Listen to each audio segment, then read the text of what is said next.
Hi, this is Jeff Blauette, Technical Agronomist with Cooperative Farmers Elevator, and on this week's Field Friday segment, thought I'd kind of get you set the stage a little bit to what you want to be aware of here this next phase as we start getting into spraying beans.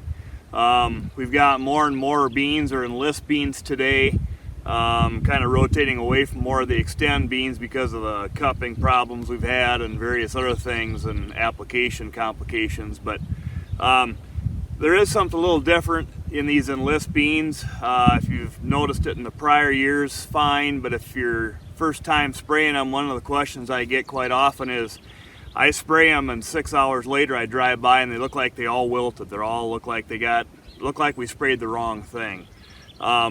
Generally, especially with warm conditions, rapid uptake conditions, that's good for weed control, good for weeds to take up a good dose, but the beans also have to metabolize that. Even enlist beans are 2,4-D tolerant, but it takes them a bit of time to metabolize that 2,4-D active ingredient, and usually within 12 to 36 hours you don't even notice it anymore, but it is something you will see. I've had some guys spray a pass around the end, and it's really noticeable where you have part of the field with and part of the field without. But just be aware, especially we get this warm conditions we've had now, it's going to happen fairly quickly within a very short period of time, but it'll grow out of it pretty quickly, and it doesn't really have any impact on those beans. As far as spraying beans, hopefully your pre-plants are holding well. We also have varied levels of moisture around the area, so whether we get enough residual activity to keep things clean or if it's just too dry for weeds to germinate yet. But we have had some areas that have had some rain, so I would expect we've had some of these pre-plants on for a month or better.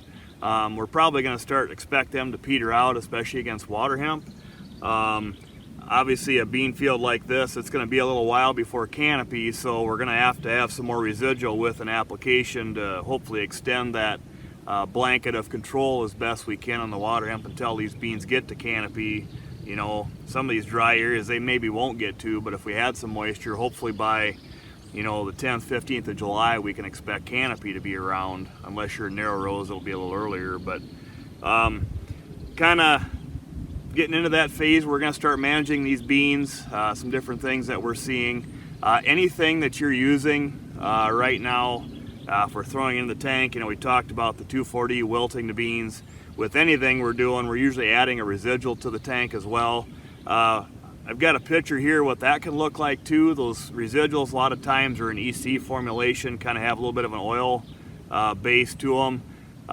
They can speckle the beans and kind of make them look like it's different than Cobra, but you think you burnt the beans. It doesn't matter if it's with Extend or with the Enlist beans, you can see that. They'll grow out of it. That's strictly cosmetic. It's not systemic. It's early enough. It's really not a factor, but just be aware that we're going to see some of that showing up as well in most everything that we're spraying today in beans.